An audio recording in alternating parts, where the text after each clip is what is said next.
What's going on, guys? Mecha Ish here from Jada Toys Metals Diecast. We have HULKBUSTER. Let's do it. Level 138 in progress. Prepare for launch in 3, 2. Step out of your world and step into mine. Welcome back to another Jada Toys Metals Diecast collectible figure review, and this time around I have from the Age of Ultron movie none other than the HULKBUSTER. Now, of course, this gigantic HULKBUSTER is going to come in a bigger scaled Metals Diecast box than we have grown accustomed to. You got the nice silver foil Metals Diecast logo at the top center. At the top left, you see an image showcasing how you can open up the helmet of the HULKBUSTER to fit in Iron Man, which is so cool. At the right, it says caution, 100% die-cast metal, which these Marvel metals are. And with this being a massive figure, you're going to want to be very careful of how you display him. At the top right, it has his number M132. And of course, you have a gigantic window view showcasing the beautiful HULKBUSTER armor and of course the miniature Iron Man. And at the bottom left, you have a beautiful concept image of the HULKBUSTER. Of course, he comes right out of Avengers Age of Ultron, and you see his gigantic name at the bottom. Here at the top, you have the Marvel logo and a non-silver foiled Metals Diecast logo. Each side of the box has half the image of that 3D artwork. And here at the back, you can see a cross-sell of some other figures in the Metals Diecast line, including a few I've already done reviews on, so go ahead and check out my channel for those. Alright, let's take HULKBUSTER and Iron Man outside of this box, and let's see what they're all about. So here we have Iron Man and HULKBUSTER outside of their packaging, and what an amazing pairing we have here. Of course, they're in their stylized forms with the gigantic heads, the big upper torso, and the thinner legs. Now, HULKBUSTER stands at about 6.5 inches in height, making him as tall as the Groot that I recently reviewed, but he is a lot wider and bulkier, and being that he is 100% die-cast metal, he is very heavy, making him one of the biggest, if not the biggest, Metals Diecast figure as of the making of this video. And then we have one of the smallest Marvel's Metals Diecast figures in Iron Man, standing at 2.5 inches in height. Of course, it's representing his look from the Age of Ultron movie, and that adds to the cool factor that he can be inserted inside of this HULKBUSTER, which I'm going to show you guys in a little bit. But now let's take a closer look at HULKBUSTER and Iron Man. Now, no matter the scale, you can expect a high level of sculpt work and paint detailing throughout these Jada Toys Metals Diecast figures, and this Iron Man looks fantastic. Of course, he's donning his iconic red and gold, and I just love how the red is so glossy, and you have all of the very clean paint applications. I mean, this is amazing. I think this is his Mark 43 armor from the Age of Ultron movie. I'm not 100% sure on the number of the armor. Now, looking at this big head mold here, you can see how well done the sculpt work is, especially of that plate. You can see some detail sculpted in on the faceplate. You got his mouth at the bottom. His eyes are nicely sculpted, very symmetrical, and then you have that white paint all nicely done within the eyes.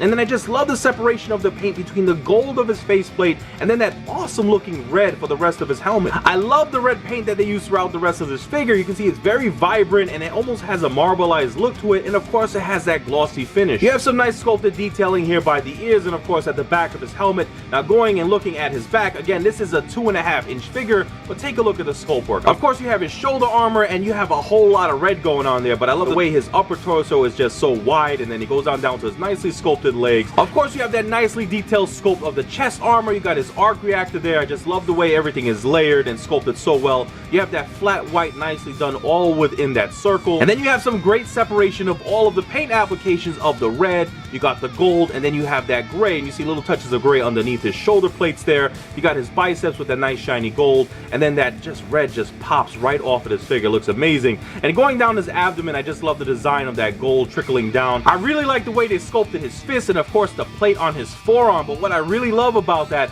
is how well the red paint looks on top of it. And then of course you have his thinner legs, which are nicely sculpted and mostly done in that red. Now, it's not 100% accurate to the way his costume appears in the film, but for a 2.5 inch figure, it's not too bad for what they've done. Now we get to take a look at the massive HULKBUSTER. Again, I told you this guy is 6.5 inches in height, but take a look at how impressive he looks. Of course, you have that stylistic form. We have the gigantic head here. You have this big upper torso, and even these legs that are supposed to be a lot thinner, but even his legs are pretty thick, very wide, and even from the side view, take a look at how bulky this figure is. This is a heavy figure. There is a lot of metal being used here and a tremendous sculpt all the way throughout. This figure also has a strong amount of paint detailing to match all of that amazing sculpt work. And of course, you have some nice separation between the iconic colors of the gold and the red of Iron Man. Now, for his gigantic head mold, you can see some nice sculpted detail right here within his faceplate. You can see the sculpted in piece right there, the lines going down the sides. His eyes are very symmetrical, and I love the white glossy paint applications within. I love how nicely done that red chin is at the bottom of his helmet, and then you have some sculpted detail throughout the rest of that glossy red helmet. You do see some separation here, some elevation of the sculpt.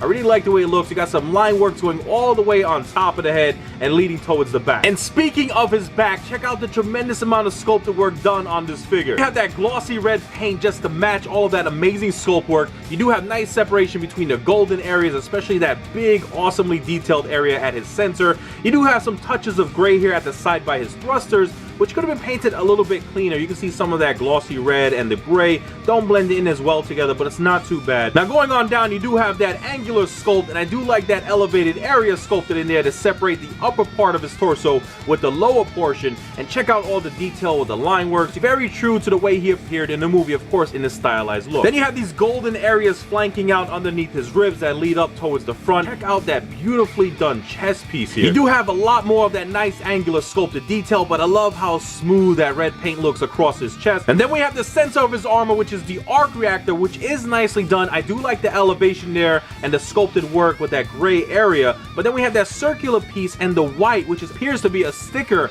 that, even though it is evenly applied, I really wish they would have applied some paint and maybe give it more of a glowing effect. We have some darker gray areas here, and you got some more of that detailed sculpt work. I do like the way this looks here, this golden portion going at the bottom of his abs, and then you have some touches of gray as well. And then we have that golden area, which is almost like a belt for him, leading onto his legs. Now, even though his legs are a lot thinner when in proportion to the rest of his body, they are very thick and very solid, especially here from the side. You can see the depth of that mold. I really like the design of his boots. I mean, I think they're sculpted nicely and complemented very well by the amazing glossy red paint, and I really like that dark, almost like a gear or cog in the center of his shin. Now, the sweet applications of that ruby red paint continue on to the tip of his feet, and you can see he also has this wider base at the bottom that is outlined in that darker gray, got little touches of gold here, and he actually has two prongs sticking out at the back of his heel. Looking at the bottom of his feet, you can see how wide his base is, so that's going to give him a very strong stance, so this heavy dude does not topple over on your display. Now, the awesome armor design is continuing on in the back of his legs here, and you can see they're showing off a crazy amount of detailed sculpt work.